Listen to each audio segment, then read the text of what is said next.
अब आगे next property, हमारी फोर्थ प्रॉपर्टी ट्रांजिशन एलिमेंट्स की, जो कि है कॉम्प्लेक्स फॉर्मेशन। सबसे पहले तो कॉम्प्लेक्स फॉर्मेशन का मतलब क्या है, यहाँ पर कॉम्प्लेक्स कंपाउंड्स, कॉम्प्लेक्स फॉर्मेशन मतलब कि कॉम्प्लेक्स कंपाउंड्स को क्रिएट करना। कॉम्प्लेक्स कंपाउंड्स कौन से होते हैं, कोऑर्डिनेट कंपाउंड।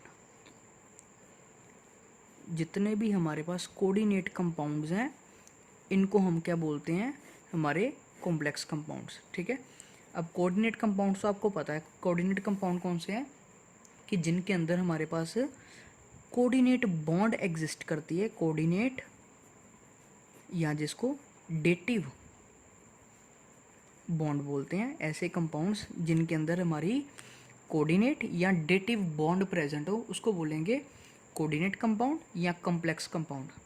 अब जितने भी ट्रांजिशन एलिमेंट्स हैं, ट्रांजिशन एलिमेंट्स की प्रॉपर्टी क्या है कि ट्रांजिशन एलिमेंट्स बड़े ही ज़्यादा नंबर में कॉम्प्लेक्स कंपाउंड्स को करते हैं क्रिएट।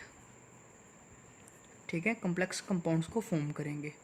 अब ऐसा क्यों, नॉर्मली होता क्या कि किसी भी कॉम्प्लेक्स कंपाउंड के अंदर, किसी भी कॉम्प्लेक्स कंपाउंड को आपको अगर मैं एग्जांपल दूं तो कुछ इस तरह से एग्जिस्ट करेगा कि एक होगा मेरा सेंट्रल एटम, उसके बाहर होंगे L1, L2, L3, इस तरह से कुछ लाइगेंड्स।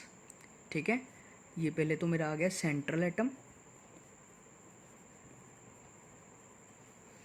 ये बाहर तीनों क्या मेरे लाइगेंड्स, जो कि ज़्यादातर न्यूट्रल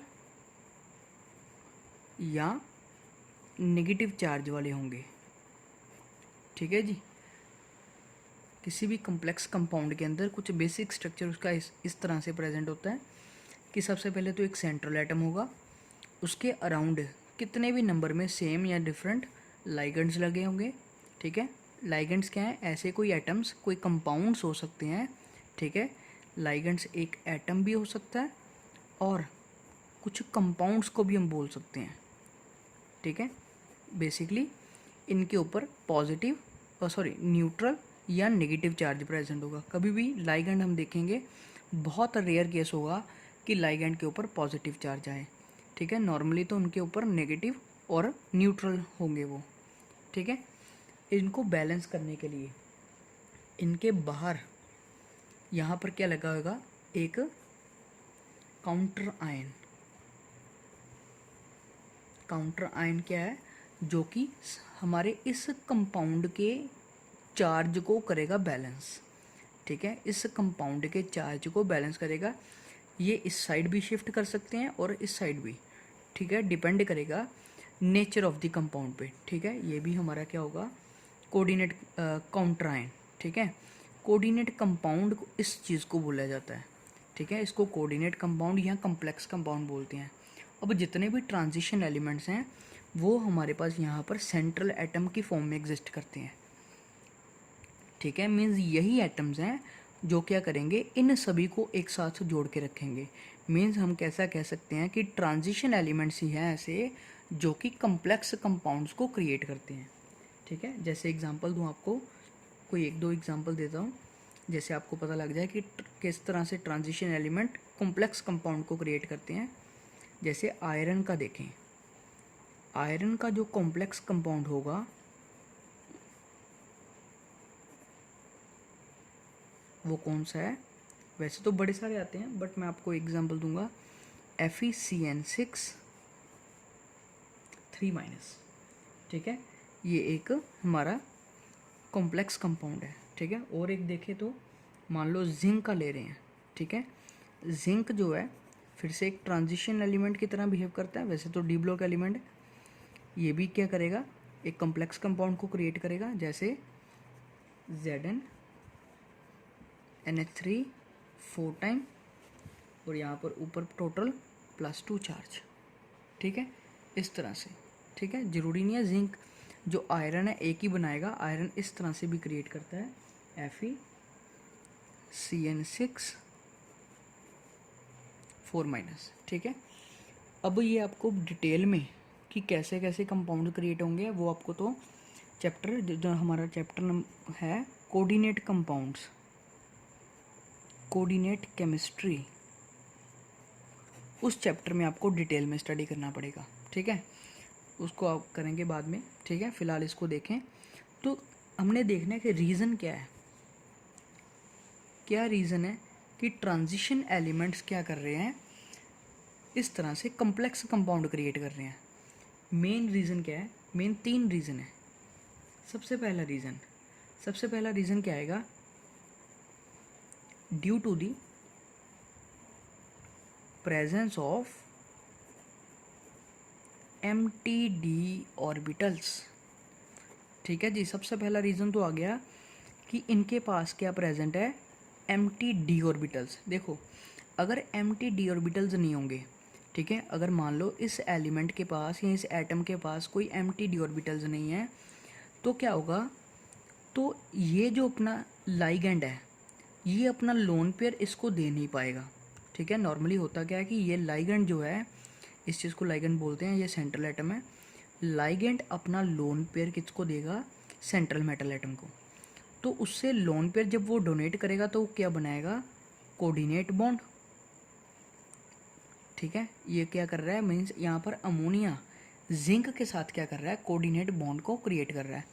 बट अगर जिंक के पास स्पेस ही नहीं है कि 2 इलेक्ट्रॉन को ले सके, तो क्या होगा, ये कंपाउंड बन नहीं पाएगा। इसलिए पहला रीज़न तो ये आ गया कि हमारे पास ऐसा एलिमेंट चाहिए जिसके पास क्या हो, MTD ऑर्बिटल। तो और हमें पता है कि जितने भी ट्रांजिशन एलिमेंट्स हैं, ट्रांजिशन एलिमेंट्स की प्रॉपर्टी यही है कि उनके पास क्या है, MTD ऑर्बिटल्स, ठीक है। ये पहला रीज़न हो गया। दूसरा रीज़न, जितने भी ट्रांजिशन एलिमेंट्स हैं,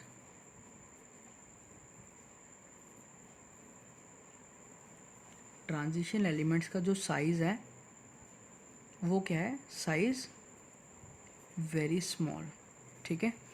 जो ट्रांजिशन एलिमेंट्स का साइज़ है वो S ब्लॉक के कंपैरेटिवली स्मॉल है, बट P ब्लॉक के कंपैरेटिवली लार्ज है, ठीक है।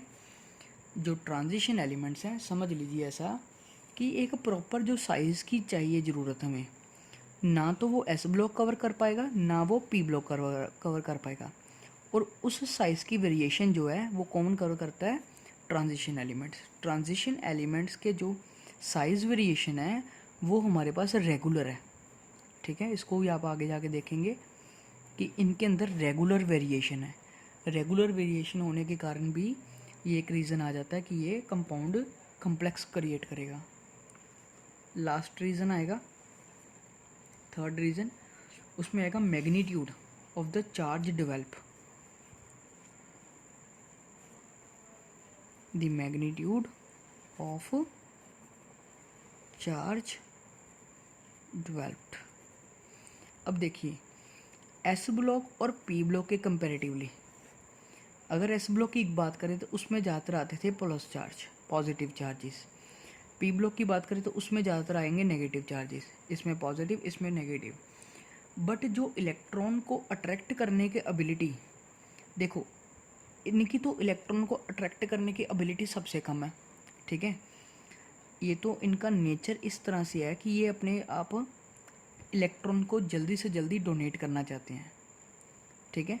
अगर हम कंपाउंड की फॉर्म में देखें, नॉर्मली तो S ब्लॉक के एलिमेंट्स की एबिलिटी ज़्यादा है इलेक्ट्रॉन्स को गेन करने की, ठीक है। कंपाउंड के अंदर नॉर्मली होता क्या है कि S ब्लॉक और P ब्लॉक में से जो वेरिएशन में D ब्लॉक आ रहा है सेंटर में, अब इसके अंदर क्या है कि इसके अंदर ज़्यादा चार्जेस एग्जिस्ट कर सकते हैं।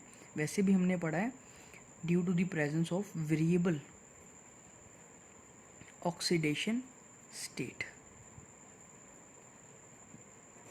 ये क्या कर सकते हैं, आप ऐसा समझ लो कि इनके अंदर जो ऑक्सीडेशन स्टेट्स हैं वो एक से ज़्यादा एग्जिस्ट कर रही हैं, ठीक है। S ब्लॉक के अंदर फिक्स है, P ब्लॉक के अंदर फिक्स है, बट जो ट्रांजिशन एलिमेंट्स हैं, D ब्लॉक एलिमेंट जो हैं, उनके अंदर वेरिएबल ऑक्सीडेशन स्टेट है, मींस एक से ज़्यादा स्टेट्स पोजेस करते हैं।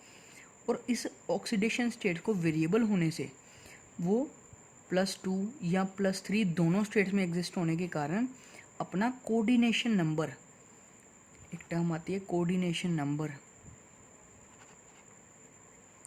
ये बड़ी जल्दी चेंज कर सकते हैं, ठीक है।